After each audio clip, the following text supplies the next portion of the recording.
வணக்கம். வாங்க இன்னைக்கு அக்ஷய் வீட்டு சமையலில் இன்றைக்கி என்ன சமையல் பார்த்தீங்கன்னா, இன்றைக்கி லஞ்ச் மெனு வந்து மோர் குழம்பு வைக்க போகிறேன். இப்போ இந்த நல்ல ஒரு வெயிலாக இருக்குது. இந்த வெயிலுக்கு வெண்டைக்காய் போட்ட ஒரு மோர் குழம்பு நல்லா உடம்புக்கு ரொம்ப நல்லா தான் இருக்கும்.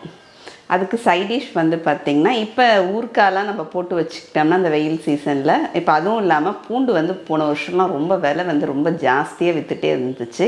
இப்போ தான் பூண்டோட விலையும் கொஞ்சம் கம்மியாக இருக்குது. இப்போ நம்ம பூண்டு ஊறுக்காவும் செஞ்சு வச்சுக்க போகிறோங்க. கிட்டத்தட்ட இது கொஞ்சம் தொக்கு மாதிரி தான் இருக்கும். அது சாப்பிட்டோம்னா ரொம்பவே சூப்பராகவும் இருக்கும். வாங்க இப்போ எப்படி செய்யறதுன்னு ரெண்டுமே பார்க்கலாம். இது அப்படியே தோசை மேலே நம்ம ஒரு தோசை ஊற்றிட்டு அப்படியே ஸ்ப்ரெட் பண்ணி கூட சாப்பிட்டுக்கலாம். நல்லா இந்த வெயிலுக்கு ஒரு தயிர் சாதம் தாளிச்சிட்டு அந்த ஊறுக்காய் தொட்டு சாப்பிட்டோம்னா அவ்வளோ சூப்பராக இருக்கும். டக்குன்னு வேலை முடிஞ்சிடும். இந்த ஊறுக்காய் எத்தனை நாள் தாங்க ஆனந்தி? இந்த ஊறுக்காவை வந்து நம்ம ஃப்ரிட்ஜில் ஸ்டோர் பண்ணிங்கன்னா ஒரு 4-5 மாதம் வரைக்கும் ஸ்டோர் பண்ணிக்கலாம். ஏன்னா நான் வந்துட்டு ரவை கூட எதுலையுமே தண்ணி சேர்க்காதனால இது தாராளமாக நமக்கு வந்து தாங்கும். வெளியில் வந்துட்டு ஒரு வாரம் 10 நாள் வரைக்கும் தாங்கும். அதுக்கப்புறம் நீங்கள் ஃப்ரிட்ஜில் ஸ்டோர் பண்ணிங்கன்னா ஒரு 4-5 மாதம் வரைக்கும் கண்டிப்பாக தாங்குங்க. இப்போ ஃபஸ்ட்டு ஒரு பவுலில் பார்த்திங்கன்னா 1 டேபிள் ஸ்பூன் அளவுக்கு துவரம் பருப்புங்க, 1 டேபிள் ஸ்பூன் பச்சரிசி, இது ரெண்டுத்தையும் சேர்த்துட்டு நம்ம இது ஒரு 1 மணி நேரம் போல் ஊற வச்சிடலாம் கழுவிட்டு. இது வந்து நம்ம மோர் குழம்புக்காக ஊற வைக்கிறோம்.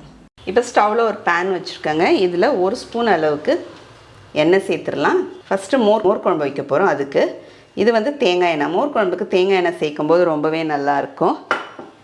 இந்த சைஸில் ஒரு துண்டு இஞ்சியை கட் பண்ணி எடுத்துகிட்டு வந்துடலாம்.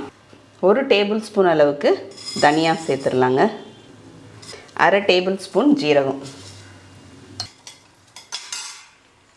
காரத்துக்கு பச்சை மிளகாய் சேர்த்துக்கலாங்க. நான் வந்து 2 மிளகா போதுன்னு கம்மியாக தான் சேர்ப்பேன். நம்மளுடைய டேஸ்ட்டுக்கு தகுந்த மாதிரி காரத்துக்கு மிளகா கூட்டியோ குறைச்சோ சேர்த்துக்கலாம். அப்புறம் நம்ம கட் பண்ணி வச்சுருக்கிற இஞ்சி துண்டியும் சேர்த்துடலாம். தனியாவும் ஜீரகமும் நமக்கு லேசாக பொரிஞ்சதுக்கப்புறம் பச்சை மிளகாய் இஞ்சியும் அப்படியே போட்டுக்கலாம். ரொம்ப கருகிடக்கூடாது தனியா, அதான் ஸ்டவ் வந்து ஃப்ளேம் கம்மியாக தான் வச்சுருக்கேன். இது கூட தேங்காய் துருவலுங்க, ஒரு 1/2 டேபிள் ஸ்பூன் அளவுக்கு தேங்காய் துருவல். இதெல்லாம் சேர்த்து நம்ம நல்லா வதக்கிக்கலாம். ரொம்ப நேரம் வதக்கணும்னு அவசியம் இல்லை, லேசாக வதக்கினா போதும். இப்போ ஸ்டவ் ஆஃப் பண்ணிடுறேங்க. இப்போ நம்ம வதக்கணத்தை ஆற வச்சு எடுத்துகிட்டு வந்துட்டோங்க. இப்போ ஒரு மிக்ஸி ஜாரில் சேர்த்துடலாம். சேர்த்துட்டு அப்படியே இருக்கட்டோங்க. அதுக்குள்ளே பார்த்திங்கன்னா இப்போ மோர் குழம்புக்கு வெண்டைக்காய் எடுத்து வச்சுருக்கேன். வெண்டைக்காவை வந்து பார்த்திங்கன்னா நல்லா கழுவிட்டு நல்லா ஒரு துணி வச்சு நல்லா தொடச்சிடணும். தொடச்சிட்டு நம்ம அப்படியே கொஞ்சம் ஃபேன் காற்றுலையோ நம்ம வச்சுருந்தோம்னா அந்த குழப்பு தன்மை கொஞ்சம் வெண்டைக்காயில் கம்மியாயிடும். இதே இதுதான் பொரியலுக்கும் நம்ம பண்ணிக்கலாம். இப்போ இதை வந்து நம்ம கட் பண்ணி எடுத்துக்கலாங்க. இப்போ வெண்டைக்காவை கட் பண்ணி எடுத்துகிட்டு வந்துட்டேன். இப்போ நான் எடுத்துருக்க வெண்டைக்காய் பார்த்திங்கன்னா ஒரு 8 வெண்டைக்காய் எடுத்திருக்கேன். இதை மாதிரி நம்ம கட் பண்ணிக்கலாம். இப்போ வந்துட்டு இப்போ அதே பேன்லேயே கொஞ்சமாக எண்ணெய் சேர்த்துடலாங்க, இந்த வெண்டைக்காய் வதக்கிறதுக்கு மட்டும். இப்போ இந்த வெண்டைக்காய் இதில் சேர்த்துடலாம். சேர்த்துட்டு இதை அப்படியே வதக்கிட்டே இருக்கலாங்க. இது கொஞ்சம் நேரம் நமக்கு வதக்கணும். அதுக்குள்ளே நம்ம ஏற்கனவே வந்து இஞ்சி பச்சை மிளகாலாம் வதக்கி வச்சுருக்கோம், அதை அரைச்சி எடுத்துகிட்டு வந்துடலாம். இப்போ இது கூடவே நம்ம முன்னாடியே ஊற வச்ச துவரம் பருப்பையும் பச்சரிசியும் கழுவிட்டு ஊற வச்சுருக்கேன், அதை இதை சேர்த்துடலாங்க. இந்த தண்ணியே கொஞ்சம் நேரம் கழுவிட்டு தான் ஊற வச்சுருக்கேன், அதனால் தண்ணி அரைக்கிறதுக்கு இந்த தண்ணியை கொஞ்சமாக சேர்த்து அரைச்சிடலாம். நடுவில் வெண்டைக்காவை நம்ம அப்படியே ஒரு கலரி விட்டுகிட்டே இருக்கலாங்க. இப்போ அதுக்குள்ளே இங்கேயும் நான் அரைச்சி எடுத்துகிட்டு வந்துட்டேன். இப்போ இதை வந்து ஒரு பவுலில் சேர்த்துடலாம். நம்ம மிக்ஸி ஜாரில் கொஞ்சமாக தண்ணி சேர்த்து இந்த பவுல்லே சேர்த்துட்றேங்க. இப்போ இதே மிக்ஸிலே நம்ம வந்து இங்கே தயிர் இருக்குது, நல்லா புளிச்ச தயிர். நம்ம ஒரு நாள் அப்படியே வெளியிலே வச்சுருந்தோம். இப்போ அடிக்கிற வெயிலுக்கு சீக்கிரமாகவே புளிப்பு ஏறிடும். இந்த தயிரை மிக்ஸியில் ஊற்றி அரைச்சிடலாம். நம்ம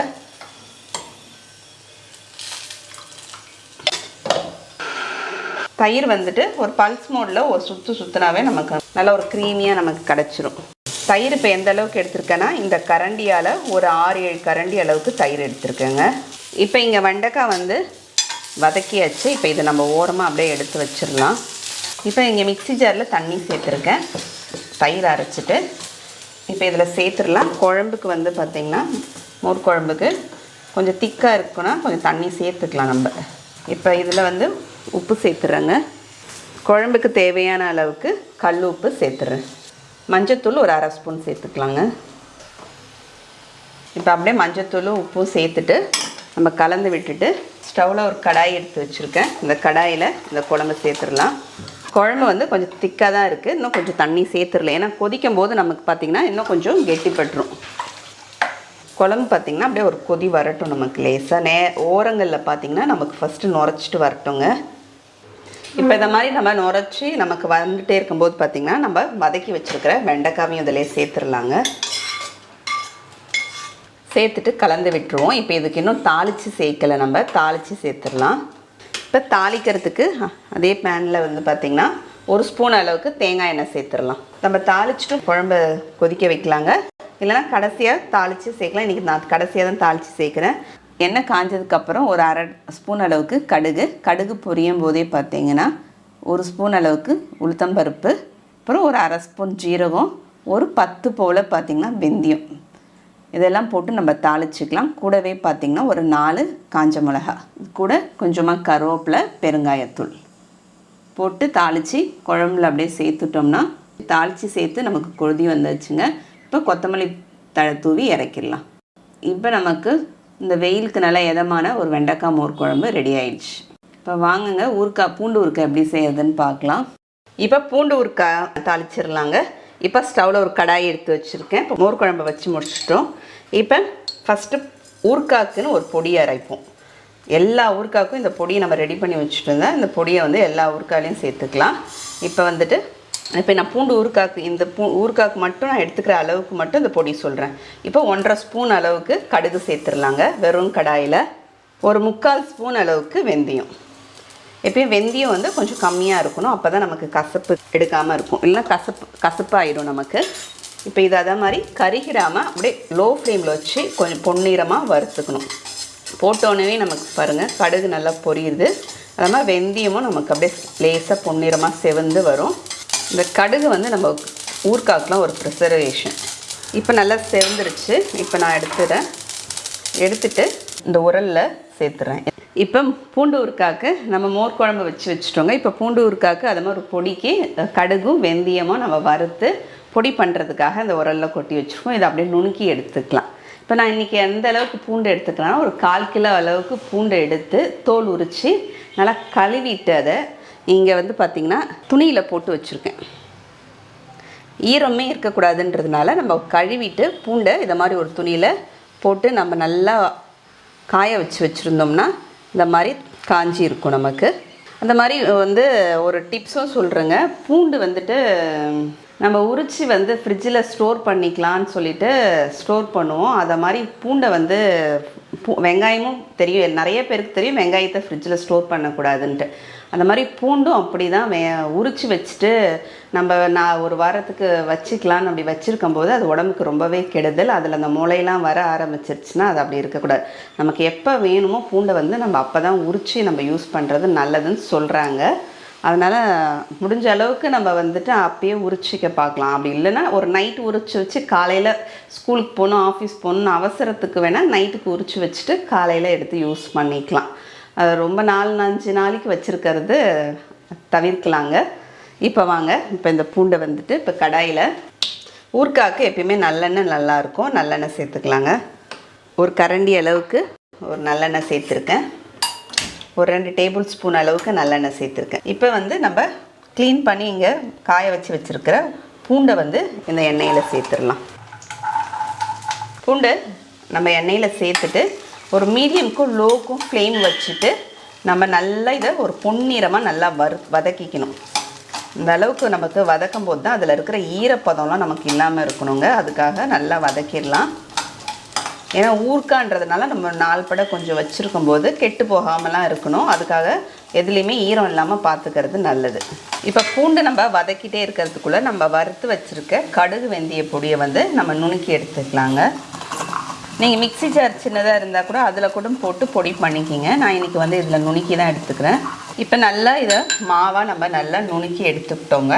வெந்தயத்தையும் கடுகு நல்லா நுணுக்கும் போதே பார்த்திங்கன்னா நல்ல ஒரு வாசனை. அது கூடவே பார்த்திங்கன்னா இந்த பக்கம் பூண்டு வதக்கிற வாசனையும் சேர்த்து வருது. சூப்பராக இருக்குது. பூண்டு அப்படியே இப்போ கொஞ்சம் நேரம் நமக்கு வதக்க கலர் வரும்போது நம்ம லோ ஃப்ளேமில் வச்சிடலாம். ஏன்னா சீக்கிரமாக நமக்கு வந்து செவர ஆரம்பிச்சிடும். அப்புறம் கருகிடுச்சுன்னா டேஸ்ட் நல்லா இருக்காது. நான் கொஞ்சம் வதக்கிறதுக்கு டைம் தான் எடுத்துக்கும் பூண்டு. அப்போ தான் நமக்கு பூண்டு ஊறுகாய் சூப்பராக இருக்கும். இப்போ பூண்டு ஊறுகாய்க்கு இங்கே நான் வந்து பார்த்திங்கன்னா புளி எடுத்து வச்சுருக்கேன். புளியில் வந்துட்டு ஒரு நெல்லிக்காய் சைஸ் அளவுக்கு புளி எடுத்து வச்சுருக்கேன். ஒரு 1/4 கிலோ அளவுக்கு பூண்டுக்கு. இப்போ இதில் இருக்கிற காம்பெல்லாம் பார்த்திங்கன்னா இந்த காம்பு இது எல்லாத்தையும் க்ளீன் பண்ணிவிட்டு எடுத்து வச்சுருக்கேன். புளியை வந்துட்டு இதிலே சேர்த்துட்றேன். நான் இந்த பூண்டு கூடவே சேர்த்து வதக்கிட போகிறேன். இப்போ புளியும் பூண்டும் சேர்த்து நம்ம நல்லா வதக்கிட்டோம். இப்போ ஸ்டவ் ஆஃப் பண்ணிடலாங்க. பூண்டு நல்லா வதங்கியிருக்கு. இப்போ இதை ஒரு தட்டில் எடுத்து வச்சுட்டு நம்ம ஆற வச்சிடலாம். இப்போ நம்ம நல்லா ஆற வச்சு எடுத்துகிட்டு வந்துட்டோங்க. இப்போ மிக்ஸி ஜாரில் ஃபஸ்ட்டு நம்ம புளியை சேர்த்து ஒரு ஓட்டி எடுத்துகிட்டு வந்துடலாங்க. ஒரு ஓட்டிட்டு அதுக்கப்புறம் நம்ம வந்து பூண்டு சேர்த்துக்கலாம். ஏன்னா பூண்டு வந்து நம்ம வந்து ஊறுகாய்க்கு பார்த்திங்கன்னா ரொம்ப மைய அரைச்சிடக்கூடாது. அதனால் ஃபஸ்ட்டு புளியை ஒரு அரைச்சிடலாம். அதுக்கப்புறமா பூண்டை வந்து பல்ஸ் மோடில் போட்டு அரைச்சிக்கலாம். இப்போ புளியை நம்ம வந்து ஒரு அரைச்சி எடுத்துகிட்டு வந்துட்டோங்க. நான் கொஞ்சமாக வந்துட்டு எண்ணெய் சேர்த்து அரைச்சிருக்கேன். ஃபஸ்ட்டு ஒரு ஓட்டிட்டு நம்ம வதக்கின எண்ணெயை இப்போ வந்து இதில் பூண்டு சேர்த்துடலாம். பூண்டு சேர்த்துட்டு அப்படியே பல்ஸில் ஒரு 2 சுற்றி எடுத்துக்கலாங்க. இப்போ இதில் வந்து நான் ஒரு 3/4 பூண்டு சேர்த்துட்டு ஒரு 1/4 பூண்டை வந்து என்ன பண்ண போகிறேன், இந்த உரலில் வந்து அப்படியே தட்டி சேர்த்துக்க போகிறேன். அப்போ தான் வந்து கொஞ்சம் பூண்டு ஊறுகான்னு நமக்கு தெரியும். அதனால் வாயில் வச்சா தெரியும், இருந்தாலும் பார்க்கும்போது அப்போ தாங்க தெரியும். இதை அப்படியே ஒரு ஊட்டிடலாங்க. இப்போ வந்துட்டு இதை மாதிரி அரைச்சி ஒரு 2 சுற்றுனேன். அப்படியே பல்ஸில் இந்த மாதிரி அரைச்சாச்சு. நம்ம இதை அப்படியே வச்சுட்டு இடிக்கிறதுல இந்த பூண்டை சேர்த்து இதை அப்படியே தட்டி எடுத்துக்கிறேன். ரொம்ப தட்ட தேவையில்லை, லேசாக ஒன்றும் பாதியாக தான் சும்மா லேசாக நசுக்கி எடுத்துக்கிட்டேன் அப்படியே. இப்போ வந்துட்டு நமக்கு பூண்டு வதக்கின கடாயிலே கொஞ்சம் எண்ணெய் இருக்குங்க. அந்த எண்ணெயே பூண்டு ஊறுகாய் வதக்கிறதுக்கு அதையே நம்ம ஆன் பண்ணிக்கலாம். ஆன் பண்ணிவிட்டு எண்ணெய் கண்டிப்பாக பத்தாதுங்க, எண்ணெய் திரும்பியும் சேர்த்துக்கலாம். ஊறுகாவை பொறுத்த வரைக்கும் நல்லெண்ணெய் சேர்த்துக்கிறது நல்லது. கொஞ்சம் எண்ணெய் எப்பயுமே ஊறுகாய்க்கு நல்லெண்ணெய் கூட இருந்தால் தான் கெட்டு போகாமல் இருக்கும். அதனால் கொஞ்சம் நல்லெண்ணெய் கூட தான் சேர்த்துக்கணும் ஊறுகாவுக்கு. அதே மாதிரி கருவேப்பிலையும் பார்த்திங்கன்னா நான் நல்லா கழுவிட்டு ஒரு துணியில் போட்டு ஈரம் இல்லாமல் அப்படியே ட்ரை பண்ணி தான் வச்சுருக்கேன். ஊறுகாய்க்கு எண்ணெய் காஞ்சாச்சுங்க. எண்ணெய் காஞ்சதுக்கப்புறம் நம்ம 1 ஸ்பூன் அளவுக்கு கடுகு சேர்த்துடலாம். கடுகு கூடவே பார்த்திங்கன்னா இன்றைக்கி நான் கட்டி பெருங்காயம் சேர்க்கறதுனால இப்பயே சேர்த்துக்கிறேன். அப்புறம் கருவேப்பிலை. இப்போ தூள் பெருங்காயம் சேர்க்க போகிறீங்கன்னா கட்டி பெருங்காயத்துக்கு பதில் கருவேப்பிலை சேர்த்ததுக்கப்புறம் தூள் பெருங்காயம் சேர்த்துக்குங்க.